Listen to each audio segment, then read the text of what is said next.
Welcome to secret of சமையல். இன்னைக்கு நான் பார்க்க போகிறது ஒரு இந்தியன் ஸ்டைலில் ஒரு ஸ்பைசி ரெட் பாஸ்தா. இது வந்துட்டு நல்லா ஸ்பைசியாக சீஸியாக நம்ம செய்ய போகிறோம். பார்க்கவே செம்மையாக இருக்குல்ல, எடுத்து சாப்பிடலாம் போல. என்னால் டெம்டேஷனை கண்ட்ரோல் பண்ணவே முடியல, இப்பயே சாப்பிடலாம் போல இருக்குது. இந்த ஸ்பைசி ரெட் பாஸ்தா எப்படி செய்யறது அப்படின்னு பார்க்கறதுக்கு முன்னாடி நீங்கள் என்னோட சேனலுக்கு இப்போ தான் முதல் முறையாக வரீங்கன்னா இந்த வீடியோ கீழே இருக்கிற சப்ஸ்கிரைப் பண்ண மறக்காம ப்ரெஸ் பண்ணுங்க. பக்கத்தில் இருக்கிற நோட்டிஃபிகேஷன் பெல்லையும் மறக்காம கிளிக் பண்ணிடுங்க. அப்போதான் என்னோட ஃபியூச்சர் நோட்டிஃபிகேஷன்ஸ் உங்களுக்கு உடனே வந்து சேரும். சரி வாங்க, இப்போ இந்த டேஸ்டியான டெலிஷியஸான ஸ்பைசி ரெட் பெனே பாஸ்தா எப்படி செய்யலாம்னு பார்க்கலாம். ஸ்பைசி ரெட் பாஸ்தாக்கு என்னென்ன வேணும் அப்படின்னு நம்ம ஃபர்ஸ்ட் பார்த்துடலாம். இதுக்கு வந்துட்டு நான் 1 கப் அளவுக்கு, அதாவது 150 கிராம் அளவுக்கு பாஸ்தா எடுத்திருக்கேன். நான் எடுத்திருக்கிறது வந்துட்டு பென்னே பாஸ்தா. இந்த மாதிரி இருக்கிற பாஸ்தா வந்து பென்னே பாஸ்தா அப்படின்னு சொல்லுவாங்க. நீங்கள் இதுதான் எடுக்கணும்னு அவசியம் இல்லை, எது வேணால் எடுத்துக்கலாம். ஸ்பைரல் பாஸ்தாவோ இல்லை மேக்ரோனி பாஸ்தாவோ உங்களுக்கு எது பிடிக்குமோ அதை எடுத்துக்கலாம். இதுக்கு வந்துட்டு 2 சீஸ் ஸ்லைஸ் எடுத்துருக்கிறேன் நான். இது சீஸ் ஸ்லைஸ் தான் போடணும்னு இல்லை, என்கிட்ட அந்த ப்ராசஸ் சீஸ் இல்லை, அந்த கியூப்ஸ் இல்லை, அதனால நான் வந்துட்டு இந்த ஸ்லைஸ் போட போகிறேன் 2. நீங்கள் வந்துட்டு அந்த கியூப்ஸில் கிடைக்கிற சீஸ் கிடைச்சதுன்னா அதுவும் போடலாம். ஸ்பைஸுக்கு வந்துட்டு நான் பெப்பர் பவுடர் ஒரு 1/2 டீஸ்பூனும் சில்லி பவுடர் ஒரு 1/4 டீஸ்பூன் எடுத்திருக்கேன். சில்லி பவுடருக்கு பதிலாக நீங்கள் வந்துட்டு சில்லி ஃப்ளேக்ஸ் யூஸ் பண்ணலாம். என்கிட்ட இப்போ ஸ்டாக்ல இல்லை சில்லி ஃப்ளேக்ஸ், அதனால நான் வந்துட்டு சில்லி பவுடர் போட போகிறேன். இது வந்துட்டு டொமேட்டோ சாஸ். இது வந்துட்டு ஒரு 1 டேபிள் ஸ்பூன் அளவுக்கு எடுத்திருக்கேன். இது வந்துட்டு ஆரிகேனோ, இதுவும் வந்துட்டு ஒரு 1/2 டீஸ்பூன் அளவுக்கு எடுத்திருக்கேன். இது வந்து டொமேட்டோ பியூரி. ஒரு 2 தக்காளியை வந்துட்டு சுடுதண்ணியில் வேக வச்சு தோல் எடுத்துட்டு அதுக்கப்புறமா அரைச்சி எடுத்து வச்சிருக்கேன் பியூரியா. ஒரு பெரிய வெங்காயம் இந்த மாதிரி சாப் பண்ணி வச்சிருக்கேன். கொஞ்சமாக பூண்டு, அதையும் இந்த மாதிரி ஃபைனாக சாப் பண்ணி வச்சிருக்கேன். இது ஒரு 4-5 பல் பூண்டு. கொடைமிளகாய் எடுத்திருக்கேன் நான் இன்னைக்கு. நான் வேற எந்த வெஜிடபிள்ஸும் இன்னைக்கு ஆட் பண்ணல. நீங்கள் உங்களுக்கு தேவைப்பட்டா நீங்கள் வந்துட்டு கேரட் ஆட் பண்ணிக்கலாம், நல்லா இருக்கும். ப்ரோக்கலி கூட ஆட் பண்ணலாம், அதுவும் நல்லா இருக்கும். இன்னைக்கு எந்த வெஜிடபிள்ஸும் ஆட் பண்ண போறது இல்லை, இவ்வளோதான் நான் இன்னைக்கு எடுத்திருக்கேன். இப்போ இது எப்படி செய்யலாம்னு பார்க்கலாம். இப்போ ஒரு பேனில் வந்துட்டு நான் வந்துட்டு தண்ணி ஊற்றி வச்சிருக்கேன், கொதிச்சுட்டு இருக்குது. நம்ம வந்து பாஸ்தாவை வேக வைக்க போகிறோம். இப்போ இந்த தண்ணியில் வந்துட்டு ஒரு 1 டீஸ்பூன் அளவுக்கு உப்பு சேர்த்திக்கோங்க. உப்பு இந்த தண்ணியில் சேர்த்தனோம்னா தான் அந்த பாஸ்தாவில் வந்துட்டு உப்பு ஏறும், இல்லைனா வந்து பாஸ்தா ரொம்ப பிளாண்டாக இருக்கும். பாஸ்தா ஒன்னோட ஒன்று ஒட்டிக்காமல் வர்றதுக்காக ஒரு 1 டீஸ்பூன் அளவுக்கு எண்ணெய் விட்டுக்கோங்க. இதில் தண்ணி நல்லா கொதிக்குது. நம்ம எடுத்து வச்சிருக்கிற இந்த 150 கிராம்ஸ் பாஸ்தாவை இதில் போட்டலாம். பாஸ்தா வேகிறதுக்கு வந்துட்டு ஒரு 7 to 8 மினிட்ஸ் ஆகும். இதை ஒரு மிக்ஸ் பண்ணி விட்டுருங்க. அப்பப்போ மிக்ஸ் பண்ணி விடுங்க, இல்லைனா வந்துட்டு கீழே செட்டில் ஆகி அப்படியே பிடிச்சிக்கும் பாத்திரத்தில் பாஸ்தா. இப்போ வந்து பாஸ்தா வந்து ஆட்டால கூட கிடைக்குது, ஆட்டால செஞ்ச பாஸ்தா. நீங்கள் வந்துட்டு மைதா மாவு செஞ்ச பாஸ்தா யூஸ் பண்ண வேணாம் அப்படின்னு நினச்சிங்கன்னா நீங்கள் அந்த பாஸ்தா கூட யூஸ் பண்ணலாம். இங்கே பாருங்க, நம்ம போட்ட பாஸ்தா என்ன சைஸில் ஆயிடுச்சு பாருங்க, நல்லா பெருசாக ஆயிடுச்சு. இப்போ இது வெந்துருச்சா அப்படின்னு எப்படி செக் பண்ணலாம். இப்படி கட் பண்ணி பார்த்தீங்கன்னா ஈஸியாக கட் ஆகணுங்க பாருங்க, ஈஸியாக கட் ஆகுது.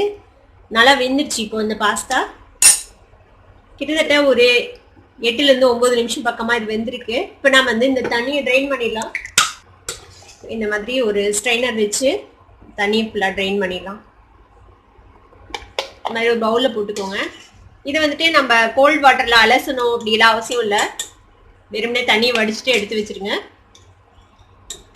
ஏன்னா நம்ம எண்ணெய் விட்டுருக்கோம், இது வந்துட்டு ஒன்றோட ஒன்று ஒட்டாது. பாருங்க, நம்மளோட பாஸ்தா வேக வச்சு எடுத்தாச்சு. இப்போ நம்ம அடுத்து எப்படி இதை தாளிக்கலான்னு பார்க்கலாம். இப்போ ஒரு பேன் அடுப்பில் வச்சுருக்கேன். இதில் வந்துட்டு ஒரு 3 டீஸ்பூன் அளவுக்கு ஆயில் விட்டுருக்கேன். இது நம்ம இந்தியன் ஸ்டைலில் செய்கிறோம் அப்படிங்கிறதுனால நம்ம ஆயில் விடுறோம். இதே கான்டினென்டல் ஸ்டைலில் செய்யணும்னா நீங்கள் வந்துட்டு பட்டர் விட்டுக்கலாம். இதுலேயே நீங்கள் பட்டர் விட்டுக்கலாம், ரொம்பவே நல்லாயிருக்கும் பட்டர் விட்டு செஞ்சிங்கன்னா. இப்போ எண்ணெய் ஓரளவுக்கு சூடாக இருக்கும். இப்போ வந்துட்டு நம்ம இந்த பூண்டு போட்டுடலாம். அதில் பூண்டு லேசாக சாட்டை பண்ணிக்கோங்க. ரொம்ப செவக்கெல்லாம் தேவையில்லை, லைட்டாக வதங்கினா போதும். பாருங்கள், பூண்டு லைட்டாக வதங்கிச்சு. இப்போ நம்ம இந்த ஆனியன் சேர்த்திடலாம். அதில் வெங்காயத்தை ஓரளவுக்கு நல்லா வதக்கிக்கலாம். பாருங்க, வெங்காயம் ஒரு மாதிரி பிங்கிஷ் ஷேடுக்கு வந்துச்சு. இப்போ நம்ம எடுத்து வச்சுருக்கிற இந்த குடமிளகாய் தூக்கிடலாம். இதையும் அதோடய சேர்த்து வதக்கிடுங்க. இதையும் ஒரு 1 நிமிஷம் பக்கமாக வதக்கிக்கலாம். லைட்டாக வதங்கிட்டு இந்த குடமிளகாய் ஓரளவுக்கு வதங்கிடுச்சு. இப்போ நம்ம வந்துட்டு எடுத்து வச்சுருக்க இந்த டொமேட்டோ பியூரி சேர்த்துடலாம். நான் வந்து இன்னைக்கு 2 பெரிய தக்காளி வந்துட்டு வேக வச்சு தோல் எல்லாம் எடுத்துட்டு அரைச்சிருக்கேன். இது கூடவே நம்ம எடுத்து வச்சிருக்கிறேன் இந்த டொமேட்டோ சாஸ் சேர்த்துக்கலாம்.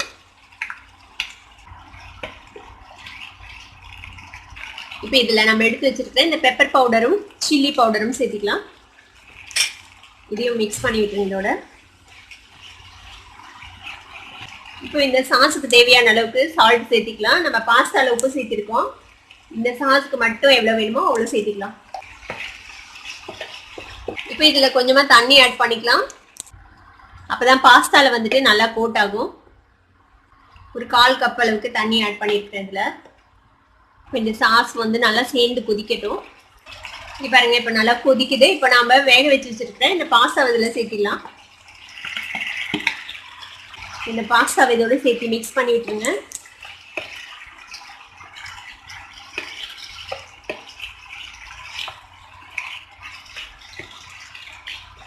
இன்னும் கொஞ்சம் தண்ணி ஆட் பண்ணிக்கலாம் இதுல.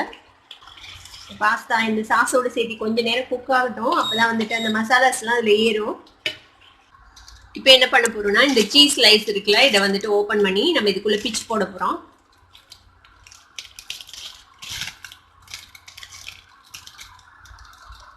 இது வந்துட்டு பீஸ் பீஸா பிச்சு இதுல போட்டுருங்க. நீங்க வந்துட்டு ப்ராசஸ் சீஸ் அந்த கியூப்ஸ் வச்சிருந்தீங்கன்னா அதை வந்துட்டு நீங்க கிரேட் பண்ணி போடலாம். சீஸ் போட்டு இது மெல்ட் ஆக வரைக்கும் நம்ம வெயிட் பண்ணணும்.